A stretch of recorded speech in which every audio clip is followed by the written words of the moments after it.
So my name is Eran Bibi. I'm the co-founder and chief product officer at Firefly.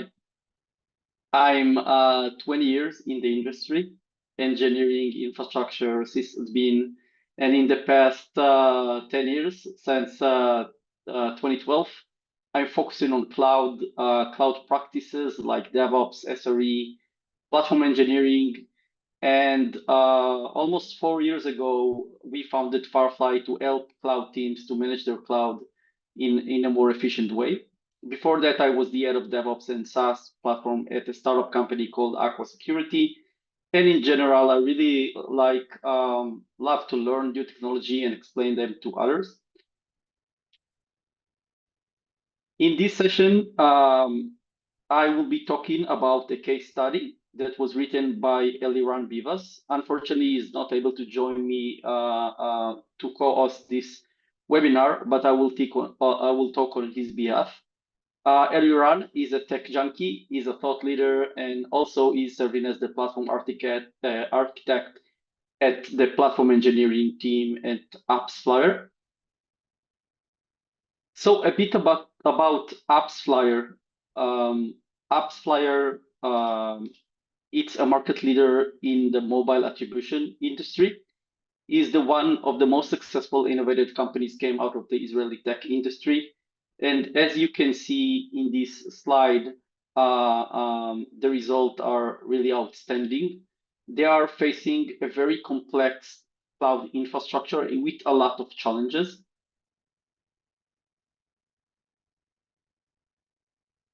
A bit about the AppsFlyer engineering team. So there are more than 400 engineers at AppsFlyer, and they are currently serving almost 1,000 microservices, handling over 2.5 million events per second.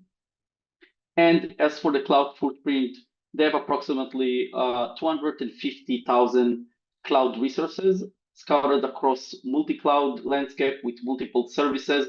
They are also utilizing SaaS solutions such as PagerDuty and Datadog.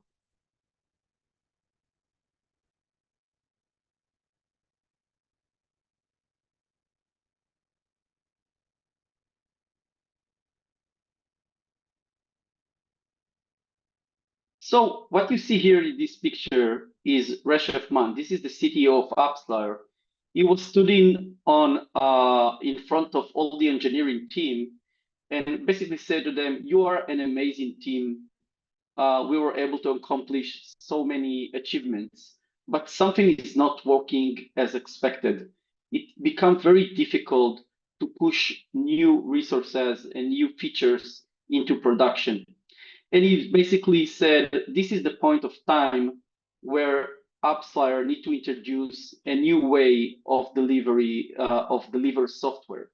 And this was basically the kickoff of the GitOps journey at AppsFlyer. So earlier, we are basically we're trying to understand what kind of challenges the engineering team are faced in their operation, in the day-to-day operations of delivery software.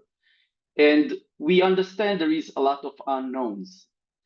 So in order to really have a solution and new methodology and basically improve the operation, in that part, we need to really dig in to understand what is wrong, what is the obstacles, what are the challenges, what is holding the engineering back from working with high velocity, and basically what need to be changed in the platform, in the processes, in the culture, in the tooling, in order to drive a change.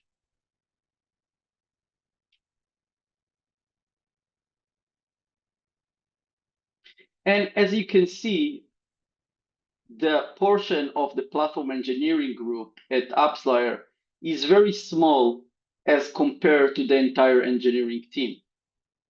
So it's not really ideal to come to each developer and basically interview him and ask him what are the challenges, what is not working as expected, and what you think need to be changed.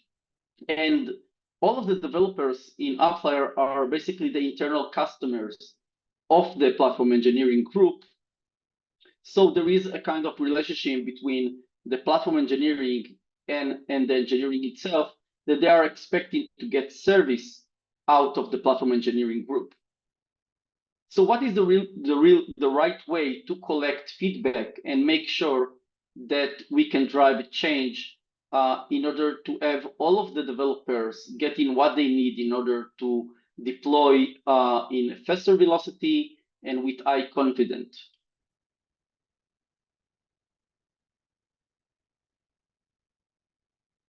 So we realize there is in the platform itself right now few issues that we need to address. First of all, the platform engineer are setup is 7 vertical teams, and now they are working and operate in a survival mode, meaning they are only reactive to issues. So all of the engagement from the engineering team into the platform team was based on stuff that didn't work as expected.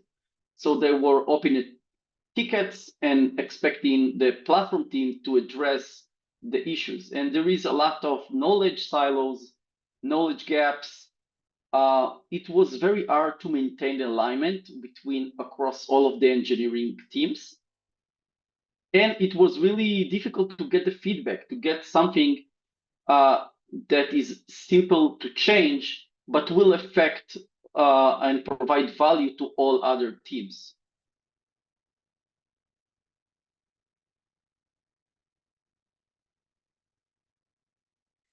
What you see right now, this is the Henrik chart. And at that time, when we realized there is an issue, we were on the low engagement and high autonomy. So we have multiple squads. And the reason there is squad is mainly for people to be independent by other developers. So the high autonomy was really in the state of mind in the way the platform engineering and the engineering group in AppsFlyer was working, but there is no alignment. So when you have a low alignment and high autonomy, it results in a chaotic culture. So in this, when we realized that, we put a target to put ourselves in the high alignment and high autonomy.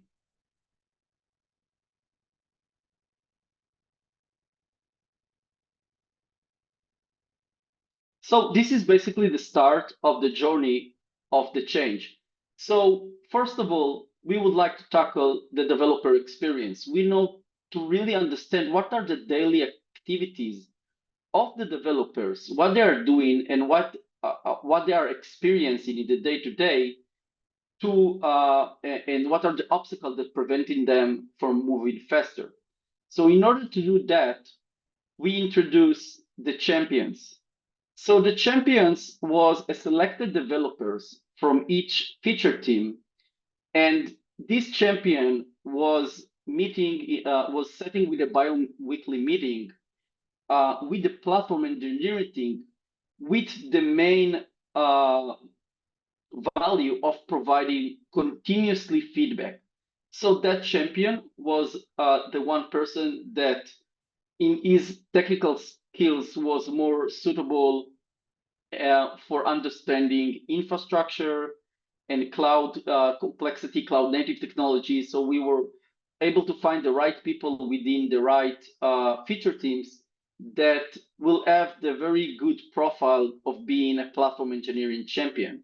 So those kind of bi-weekly meetings was a capped time, and while talking with them regularly, we really understand what are the challenges, what they are expecting, what are the bottlenecks, and basically it helps us to really shape the solution that will be broad enough to answer all of the squad teams altogether. We learned by having this feedback that the daily operation is highly fragmented. Too many systems to operate, too many knowledge gaps, and no unified user experience overall.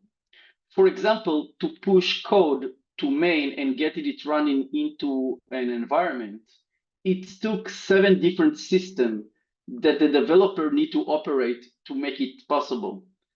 And think about it, like if a developer need to understand completely seven system, whether it's the Git, it's the CI/CD, it's the Kubernetes, it's all of those kind of tool set, the monitoring. It's really absurd to think that a developer can really work in high velocity with the feature in mind, with the business goal in mind, while you need to do so many things to get a testing environment or even to run to production.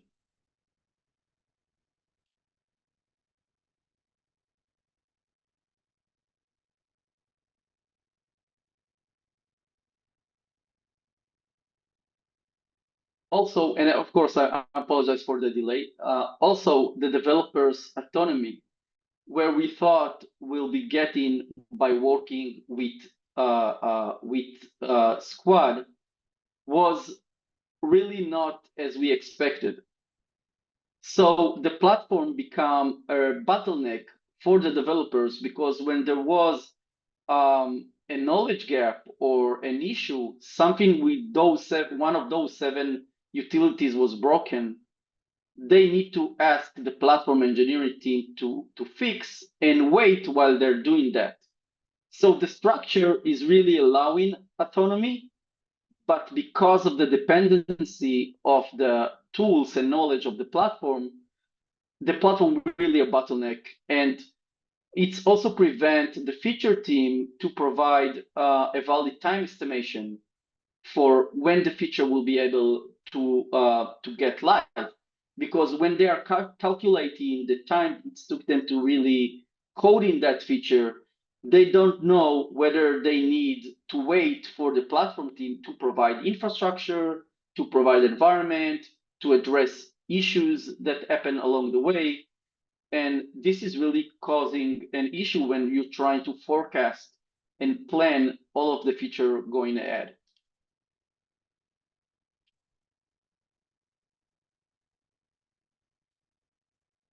Also, we realize that the setup of the system is really fragile. If, for example, one of the components, for example, a database, an RDS database is failing, we don't know how to restore it. The actual developer that is working on his service, he doesn't know how to restore a malfunction component, how to debug it. There is no source of truth. If something was accidentally deleted, you need to recover it. You don't know how to do that because most of the stuff was done either manually through ClickOps or was done by another person without any transparency of how it actually created. So the transparency part is also about the auditability of the system. You need to make sure there is logs. The logs are aligned with a certain convention, and you have the way to access them. If you need to troubleshoot a service, it's okay if you have the logs, but if you don't know where to look, or it's too complex to get access, it's become a real issue. And transparency is one of the stuff that we were trying to mitigate in the new platform. So the initiative of having a platform group in the engineering was platform number one. Platform number two, when we split it into vertical teams, and now this is basically creating platform number three or version three that is introducing a new way of working and basically introducing the GitOps methodology into the group.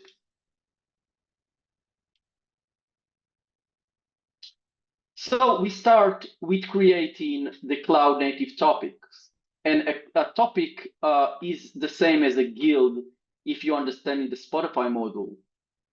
We take two developers from each squad and basically entitle them with the technical excellence on that specific domain of how to do cloud native workload. What are the tools, the system, the knowledge, the processes.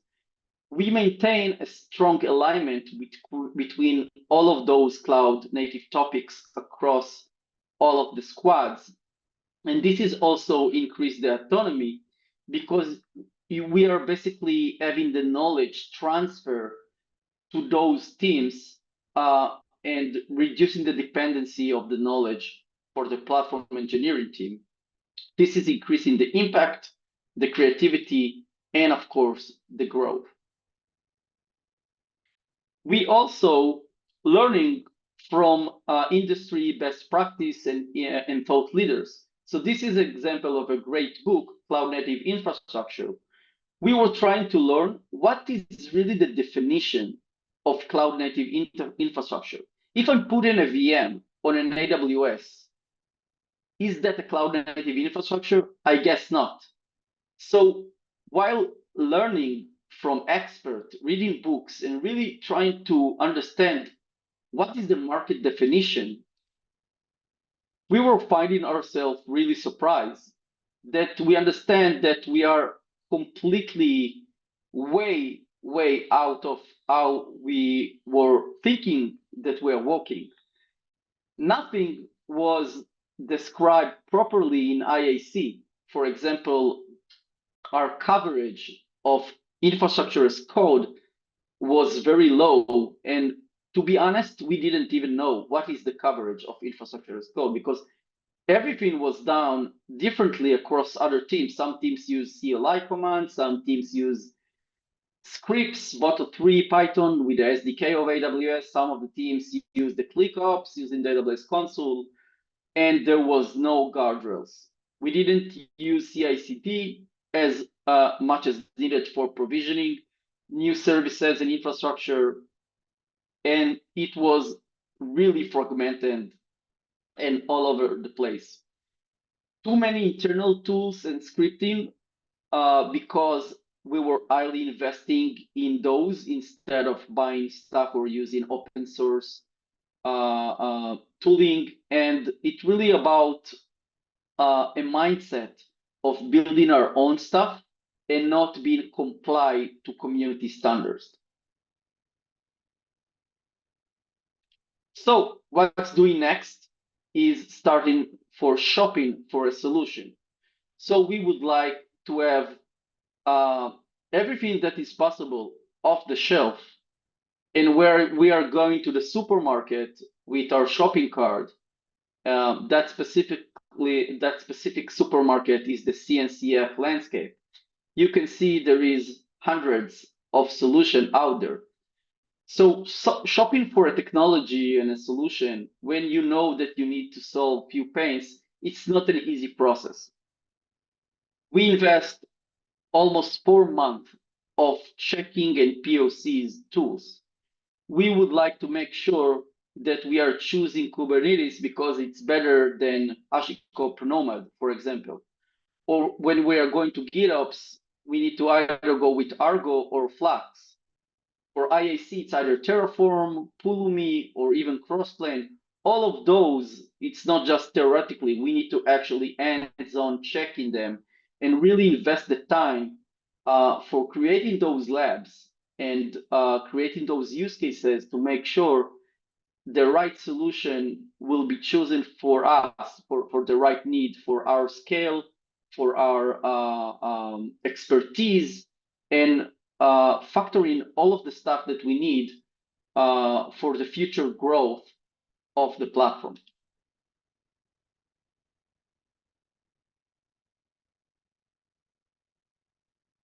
In addition to the CNCF and open source, we also met with vendors. So we understand there is a lot of commercial products that can be that we can benefit. And this was another step in the shift of mindset of buy versus build, that we understand that buying off-the-shelf commercial product will be ROI positive compared to building and maintaining our own tools. This is what we did so far, factoring that with the era of SaaS and the way that vendor work right now, we can really partner with new vendors. Even if it's not the perfect solution for a need, we can work with vendor to really customize their solution for the unique demand of the AppsFlyer landscape.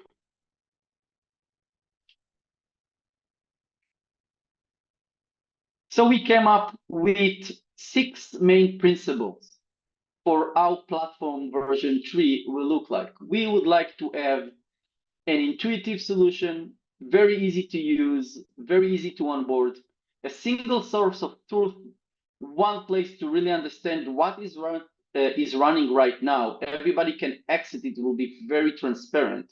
A self-service, this is regarding the autonomy. People will be able to speed up new services, new infrastructure in any place without being dependent on other team and other team priority. The solution is supposed to be declarative, meaning I will be putting the desired state, and then the solution will be basically built on top of that instead of creating a solution out of building blocks. Auditable, meaning it will be very easy to troubleshoot and investigate issues. And as I mentioned, community driven, meaning we don't want to invent something new. We don't want to introduce something unique, create like a Frankenstein. We would like to take something that the community is using, that we will have a very good community support. If it's an open source, then we will select a very popular open source and not something very niche. And if it's a commercial product, we will make sure this is a long-lasting vendor that we can trust and we can partner with.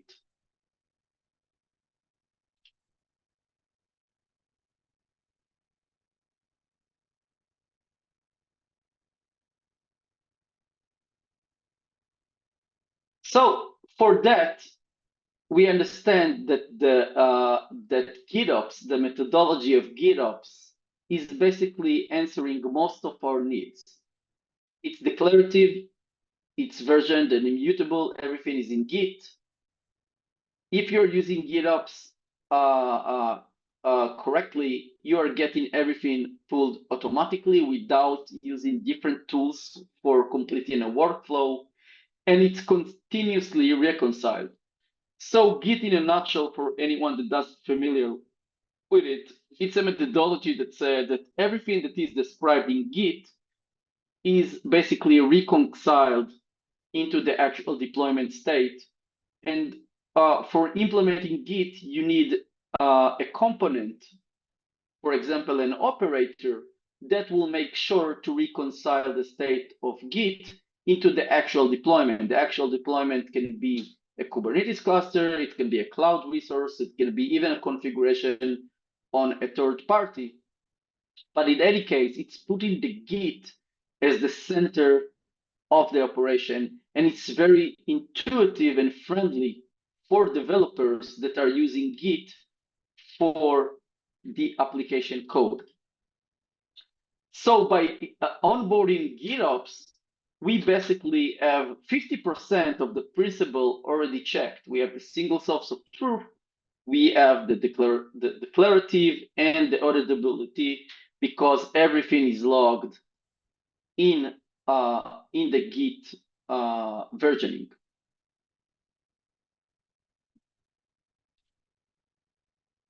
So from the practical way, we need to go to the real hands-on. So going from the theory to actual how to validate if everything that is looking the board will work as expected. So what we did is basically embrace the practice of dogfooding. So when doing dogfooding, we not just designed a solution for our end customer, which is the developers.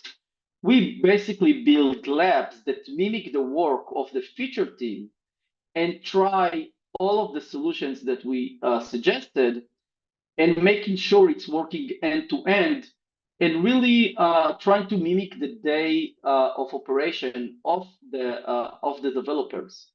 So we invested something like 6 months of dogfooding before really presenting and implementing the solution to the developer team. We would like to make sure that everything, including the experience, will work as expected. And of course, we tuned and improved everything by cycling of the work. So there was a lot of investment in dogfooding and really experiment with the solution. So let's look on a flow of a typical solution that we implemented. There is two developers. Both of them are writing to the same Git repository. They are writing a declarative infrastructure. In this case, we choose Terraform as the infrastructure as code framework. You're also describing the Kubernetes manifest. Everything will be deployed on the same repository.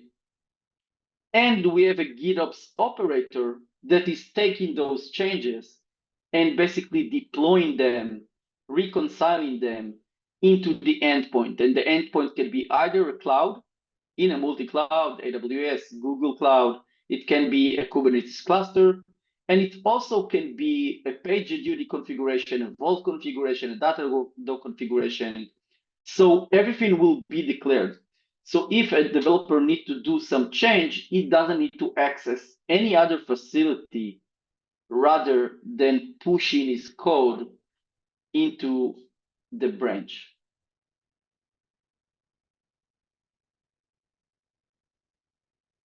And of course, by providing that high level of autonomy, every developer have the permission to really create new resources in the cloud.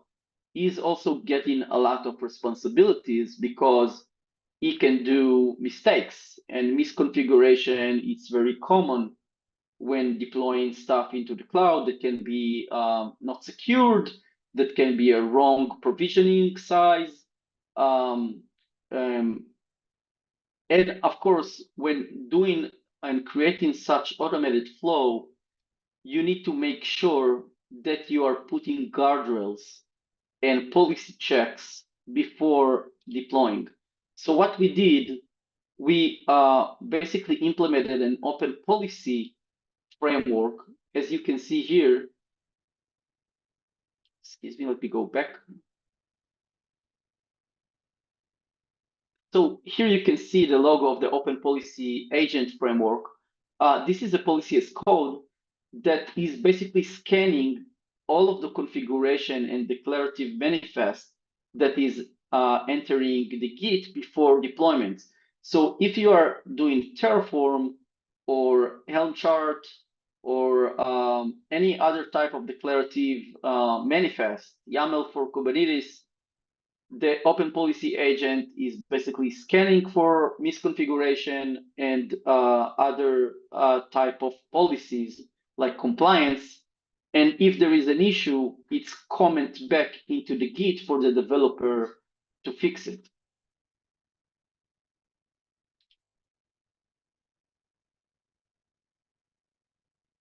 So by implementing those principles, we are able to get all of the solutions, all of the principles that we decided. It's intuitive, single source of truth, self-service, declarative. It's very easy to audit, and it's a community driven. You basically checked all of the box, and now this is the phase where we really need to provision that solution. And a part of the provisioning of the solution is not just the actual hands-on technical work of implementing those operator and those flows. It's actually educating the internal users, the developers, about what is the change and what we are going to do different. So this is the definition of GitOps. And it's not just about sending this definition to the developers and say, okay, this is GitOps, this is new, this is cool, now we are using. It's really about making sure they understand what is the benefits, what in it for them, and why they need to embrace that kind of change in the way that they are working, because compared to the way that they are working, it's really different. And it's not very easy to accept change, specifically in that kind of magnitude where all of the operation and the way for provisioning stuff into the environment is completely changed. So AppsFlyer invested a lot in educating the developers, educating the R&D, making sure that they really understand that the new way of operating, it's really addressing the challenges that they face when they are working with the champions that feeding us the feedback. What we are offering and what we introduce is really making sure that the system is not fragile anymore. They have a self-service. It is transparent. It's very easy to get understanding of what is wrong and getting access to log. And the developer is not really dependent on other team, which led into higher velocity and better business success.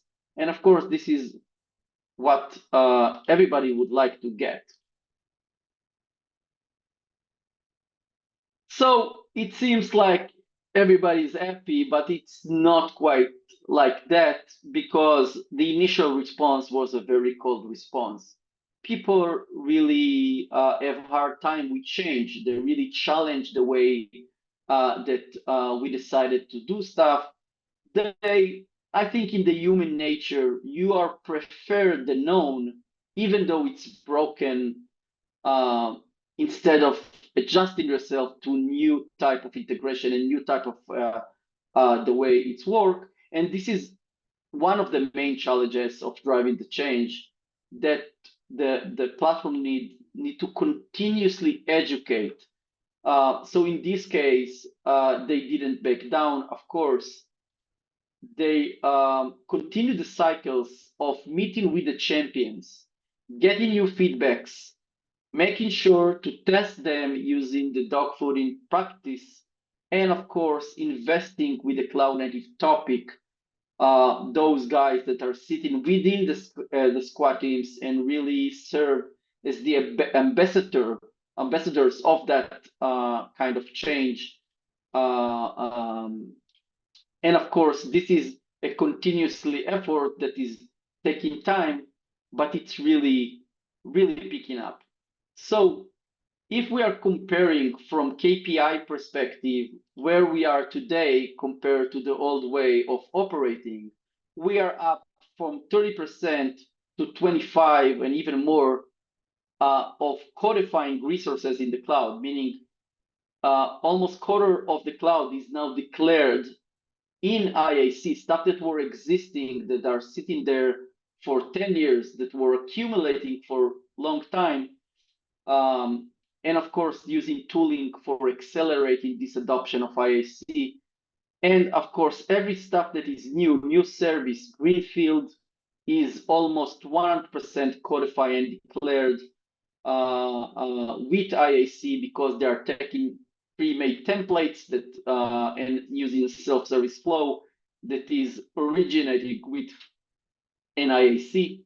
And of course, the self-service for everything that they need. If they need a new Kafka, they need a new Kubernetes, a Vault, almost every need from the ecosystem is basically able to get using self-service without being dependent.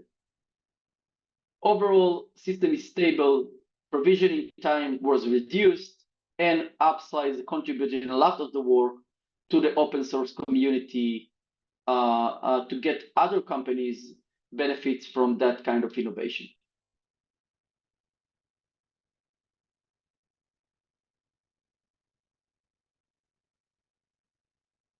So AppsFlyer continue to working on the Terraform controller for GitOps. This is one of the best open source contribution that made by the AppsFlyer team. Contributed to the Flux project, making sure the Terraform controller is really doing a GitOps in a scale.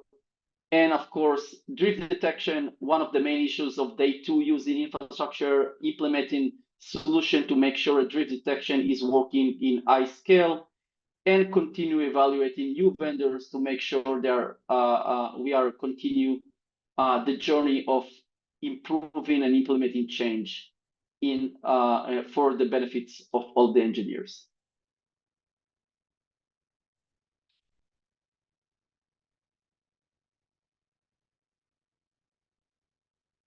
With that, we are at time. I really appreciate you joining this session. If you have any question, I will be in the chat answering. I really hope you enjoyed and took some takeaways that you can implement. If you would like to learn more about Firefly, feel free to reach out to our website. Thank you.